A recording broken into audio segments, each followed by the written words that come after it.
কোডওয়াকারের video টিউটোরিয়ালে আপনাকে স্বাগতম। আমাদের আজকের টপিক সি শার্প বেঞ্চমার্কিং। বুঝতেই পারছেন, যারা সি শার্প ল্যাঙ্গুয়েজ ব্যবহার করেন এই ভিডিওটি শুধুমাত্র তাদের জন্য তৈরি করা হয়েছে। বিশেষ করে যারা প্রফেশনাল ফিল্ডে সি শার্প ব্যবহার করছেন, বেঞ্চমার্কিং জানাটা তাদের জন্য খুবই গুরুত্বপূর্ণ। বেঞ্চমার্কিং কি এবং সি শার্প দিয়ে কিভাবে সহজেই বেঞ্চমার্কিং করা যায় সেটাই এখানে দেখানোর চেষ্টা করব আমি। শুরুতেই জানা দরকার বেঞ্চমার্কিং কি। কম্পিউটার প্রোগ্রামিং এর ক্ষেত্রে বেঞ্চমার্কিং হলো কোনো সফটওয়্যারের পারফরম্যান্স টেস্ট করার একটি পদ্ধতি। এর মাধ্যমে কোনো একটি ফাংশনের কোড এক্সিকিউট করতে কতক্ষণ সময় লাগছে তা জানা যায়। আমরা জানি যে সফটওয়্যার যত কম সময়ে একটি কাজ করতে পারে তার পারফরম্যান্স তত ভালো। তাই একই কাজ যদি একাধিক পদ্ধতিতে করা সম্ভব হয়, তখন তার মধ্যে যে পদ্ধতিটি সবচেয়ে কম সময়ে কাজটি করতে পারবে সেটাই ব্যবহার করা উচিত সফটওয়্যার ডেভেলপমেন্টের সময়। কিন্তু কোন পদ্ধতিটি দ্রুত কাজ করছে তা বুঝবেন কিভাবে? এজন্য বেঞ্চমার্কিং ব্যবহার করে পদ্ধতিগুলোর কোনটায় কত সময় লাগছে তা জেনে নিতে পারবেন আপনি। আমার প্রোগ্রামিং এর অভিজ্ঞতা দেখেছি, সাধারণত সফটওয়্যার ডেভেলপমেন্টের শুরুর দিকেই পারফরম্যান্স রিলেটেড বিভিন্ন সিদ্ধান্ত নেওয়ার জন্য বেঞ্চমার্কিং ব্যবহার করা হয় বেশি। কোনো একটি কাজ করার জন্য একাধিক টুলস বা লজিক থাকলে এগুলোর মধ্যে কোনটির পারফরম্যান্স ভালো তা দেখা হয় বেঞ্চমার্কিং এর মাধ্যমে। তারপর সিদ্ধান্ত নেওয়া হয় যে প্রজেক্টে এগুলোর কোনটি ব্যবহার করা হবে। যেসব সফটওয়্যারের পারফরম্যান্স খুবই গুরুত্বপূর্ণ একটি ফ্যাক্টর, সেখানে এভাবেই বেঞ্চমার্কিং বেশি করা হয়। তবে অনেক সময় সফটওয়্যার তৈরির পরও এর নির্দিষ্ট কোনো অংশ আশানুরূপ পারফরম্যান্স দিচ্ছে কিনা তা যাচাই করার জন্য বেঞ্চমার্কিং ব্যবহার করা হয়। পারফরম্যান্স রিলেটেড কোনো বাগ থাকলে তা যাচাই করার জন্যও বেঞ্চমার্কিং ব্যবহার করা হয়। তাহলে চলুন দেখি সি শার্প দিয়ে কিভাবে এই বেঞ্চমার্কিং করা যায়। ধরা যাক আমার একটি সফটওয়্যার তৈরি করতে হবে যা কয়েক মিলিয়ন জেসন ফাইল নিয়ে কাজ করবে। এটি প্রয়োজনে বিভিন্ন অবজেক্টকে সিরিয়ালাইজ করে জেসন ফাইল তৈরি করবে, আবার জেসন ফাইলকেও প্রয়োজনে অবজেক্টে ডিসিরিয়ালাইজ করবে এই সফটওয়্যার। জেসন ফাইলকে সিরিয়ালাইজ বা ডিসিরিয়ালাইজ করার জন্য অনেক রকম লাইব্রেরি আছে। এগুলোর মধ্যে পপুলার দুটি হলো নিউটনসফট এবং system.text.json। ছোটখাটো কাজের জন্য এর যে কোনো একটি ব্যবহার করলেই চলছে, কিন্তু যেখানে লক্ষাধিক ডাটা প্রসেস করতে হবে সেখানে এদের পারফরম্যান্সের অল্প পার্থক্যও অনেক বড় হয়ে দেখা দিবে। তাই শুরুতেই জানা দরকার নিউটনসফট এবং system.text.json এর মধ্যে কোনটির পারফরম্যান্স বেশি ভালো। এজন্য আমরা বেঞ্চমার্কিং ব্যবহার করব। এই দুটি লাইব্রেরি দিয়েই 1 লক্ষ অবজেক্টকে জেসনে কনভার্ট করব, তারপর আবার 1 লক্ষ জেসন ডাটা নিয়ে সেগুলোকে অবজেক্টে কনভার্ট করব। দেখব এসবের কোনটির জন্য কোন লাইব্রেরি কেমন সময় নিচ্ছে। বেঞ্চমার্কিং এর জন্য সাধারণত আলাদা প্রজেক্ট তৈরি করা হয়। আমি এখানে ভিজুয়াল স্টুডিও 2019 এর কমিউনিটি ভার্সন ব্যবহার করছি, যা সবার জন্যই ফ্রি। আপনি চাইলে অন্য কোনো ভার্সনও ব্যবহার করতে পারেন। শুরুতেই আমি নতুন একটি প্রজেক্ট তৈরি করছি।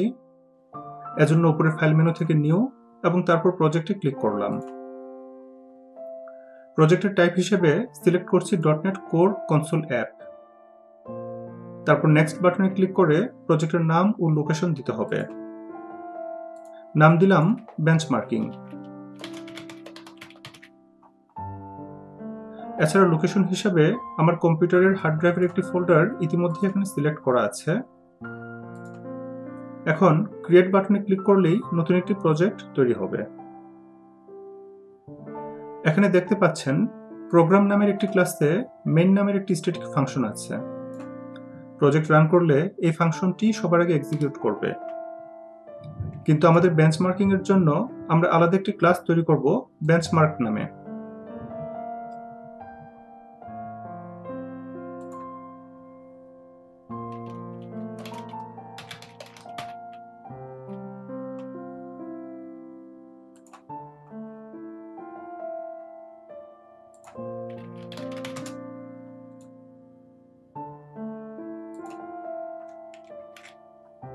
এছাড়াও জেসনে সিরিয়ালাইজ এবং ডিসিরিয়ালাইজ করার জন্য একটি মডেল অবজেক্ট দরকার। সেজন্য ডাটা মডেল নামে আরেকটি ক্লাস তৈরি করছি।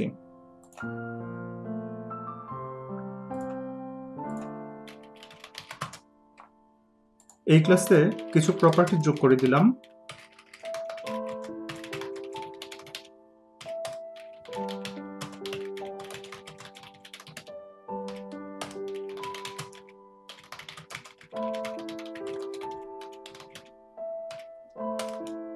এবং এগুলোর ডিফল্ট কিছু ভ্যালুও সেট করে দিচ্ছি এই ক্লাসের কনস্ট্রাক্টরে।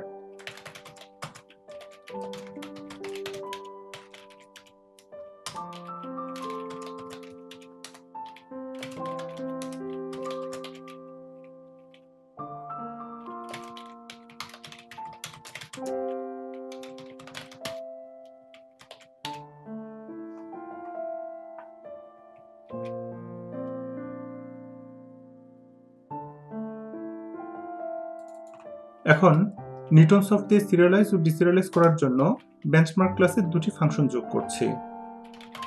একটি হবে সিরিয়ালাইজ উইথ নিউটন সফট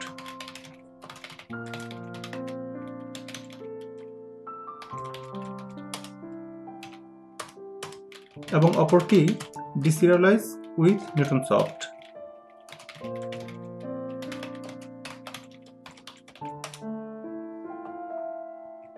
যেহেতু নিউটন সফট লাইব্রেরি ইউজ করব এখানে, শুরুতেই আমাকে নিউটন সফট লাইব্রেরিটি যোগ করে নিতে হবে নুগেট থেকে।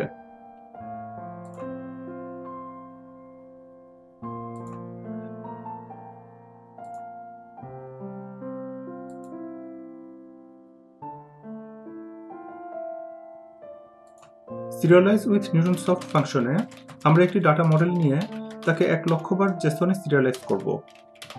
এজন্য শুরুতেই একটি মডেল অবজেক্ট তৈরি করে নিচ্ছি ডাটা নামে। এখন একটি লুপে একে সিরিয়ালাইজ করব নিউটন সফট দিয়ে।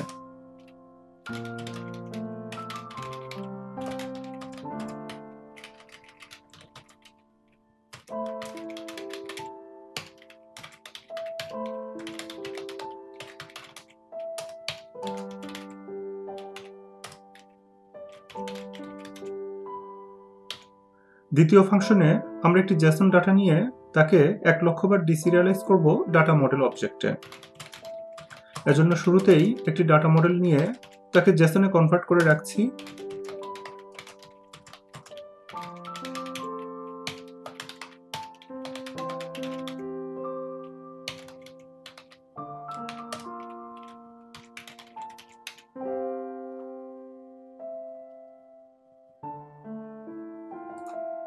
তারপর একটি লুপে একই নিউটন সফট লাইব্রেরি ব্যবহার করে ডিসিরিয়ালাইজ করছি 1,00,000 বার।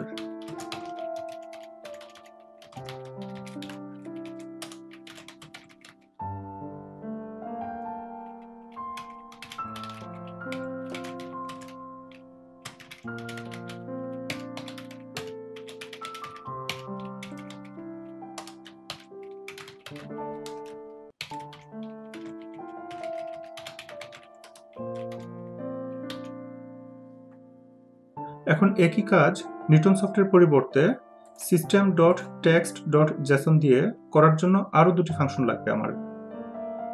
এজন্য এই দুটি ফাংশনকেই কপি করে আবার পেস্ট করছি আমি।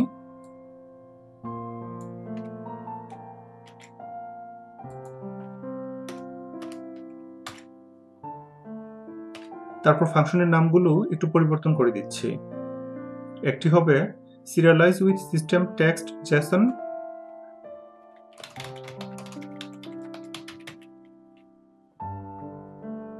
এবং অপরটির নাম হবে deserialise with system text Jason.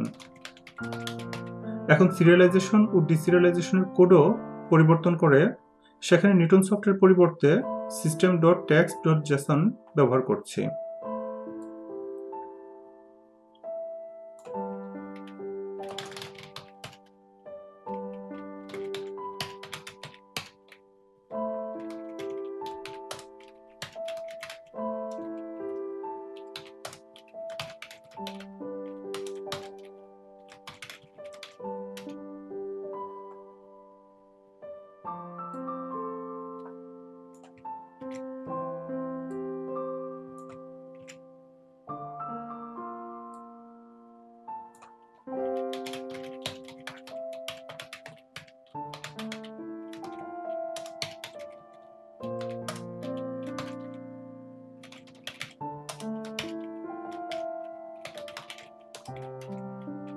ব্যাস, আমাদের সব ফাংশন রেডি।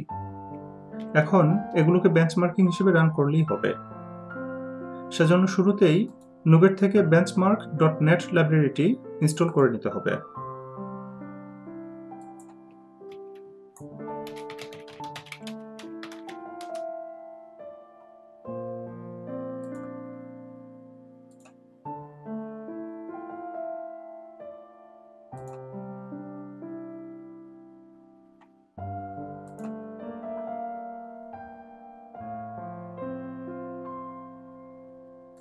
এখন যেসব ফাংশনের বেঞ্চমার্কিং করতে হবে, অর্থাৎ যে 4টি ফাংশন আমি তৈরি করেছি, সেগুলোর উপর বেঞ্চমার্ক নামের অ্যাট্রিবিউট যোগ করে দিতে হবে।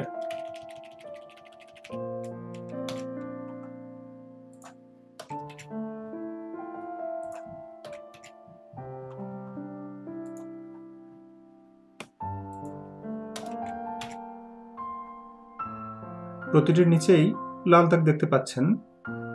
এর কারণ হচ্ছে এই ফাইলে benchmark.net এর নেমস্পেস যোগ করা হয়নি। ভিজুয়াল স্টুডিও নিজে আপনাকে সমাধান দেখাবে। এররের উপর মাউস রাখলে নিচে যে বাল্ব আইকন দেখায় তাতে ক্লিক করুন। তারপর সেখানে দেখানো নেমস্পেসটিতে ক্লিক করে তা ফাইলে যোগ করে দিন। আমাদের মূল কাজ শেষ। এখন প্রোগ্রাম রান করলে এই বেঞ্চমার্ক ক্লাস থেকে যে বেঞ্চমার্ক ফাংশনগুলো রান করতে হবে তা আলাদাভাবে বলে দিতে হবে। আগেই বলেছি, প্রজেক্টটি রান করলে এর প্রোগ্রাম ক্লাসের মেইন ফাংশনটি রান করবে। তাই এই ফাংশনের ভিতর benchmark runner.run কোডের মাধ্যমে বেঞ্চমার্কের ক্লাসের নামটি বলে দিতে হবে।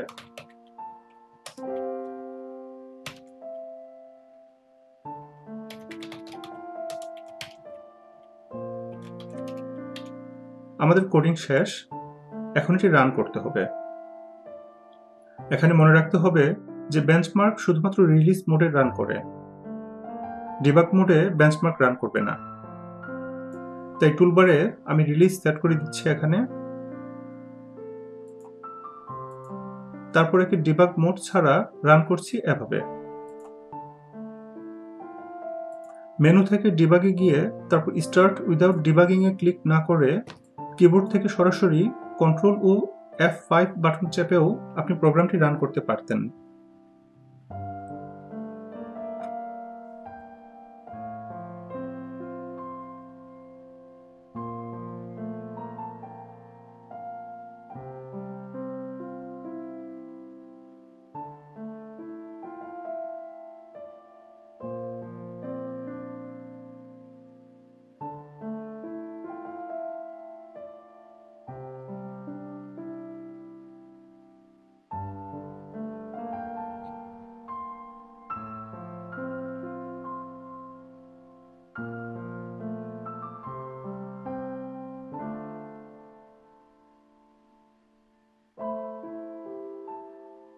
বেঞ্চমার্ক রান করা শেষ হলে কনসোলে আপনি প্রতিটি বেঞ্চমার্ক ফাংশনের কোনটির জন্য কেমন সময় লেগেছে তা দেখতে পাবেন। যেমন এখানে আমরা দেখতে পাচ্ছি নিউটন সফট দিয়ে 1 লাখ ডাটা সিরিয়ালাইজ করতে সময় লেগেছে 131 মিলিসেকেন্ডের মতো, যেখানে একই কাজ সিস্টেম টেক্সটের জেসন ইউটিলিটি দিয়ে করতে লেগেছে প্রায় 81 মিলিসেকেন্ড। আবার নিউটন সফট দিয়ে ডিসিরিয়ালাইজ করতেও যে পরিমাণ সময় লেগেছে, সিস্টেম টেক্সট জেসন দিয়ে তা করতে সময় লেগেছে তার অর্ধেকেরও কম। এই বেঞ্চমার্কিং এর মাধ্যমে তাহলে সহজেই সিদ্ধান্ত নিতে পারছি যে আমরা আমাদের প্রজেক্টে সিস্টেম টেক্সটের জেসন ইউটিলিটি ব্যবহার করব, কারণ নিউটন সফটের তুলনায় এর পারফরমেন্স বেশি ভালো।